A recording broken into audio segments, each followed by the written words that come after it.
I'm sorry. Oh yeah, no problem. When a man considers this world as a bubble of froth and as an illusion of an appearance, then the king of death has no power over him. Okay. So it's kind of redundant to what we've been going over here, but very interesting. That I mean, why would anything like, let's say there's translation error, Jamie, right? Yeah. Yeah. So let's take Jamie's comment seriously and say, what if there really is translation error?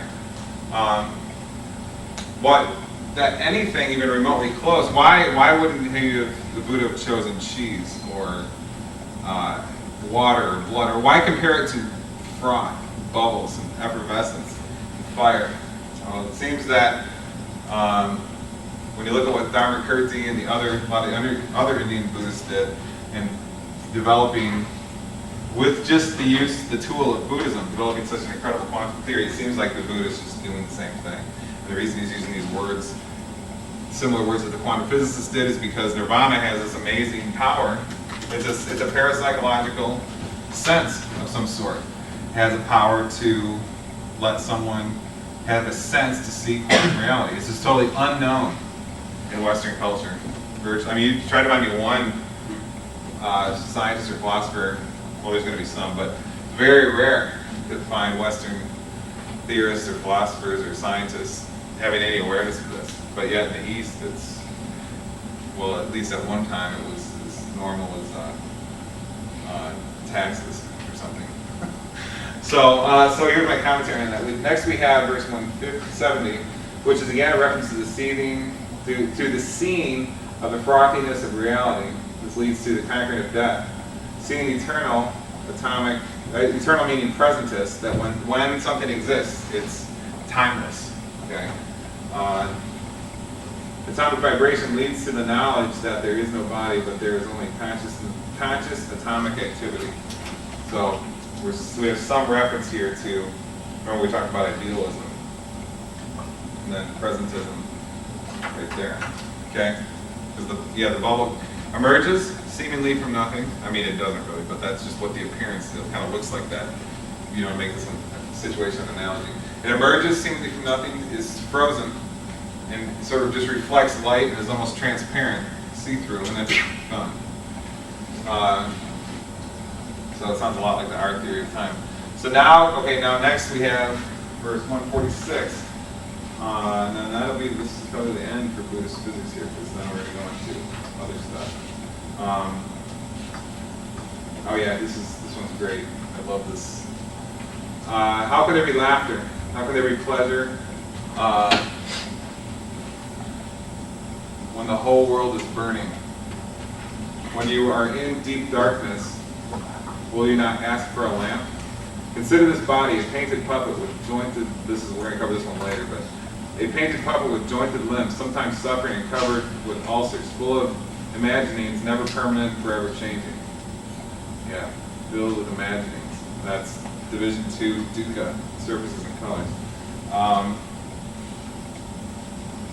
Yeah, associated with the body. Yeah, so nirvana is associated with there not being a body that exists, only consciousness.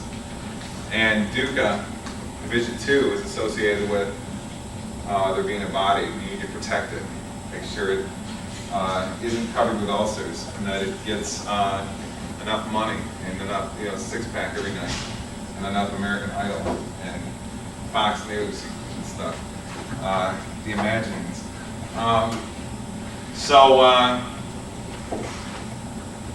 Okay, so verse 46 is a reference to the entire world is fire. It is commonplace for the Hindu. I haven't talked about Hinduism much in this class, but I'd like to right now for a second.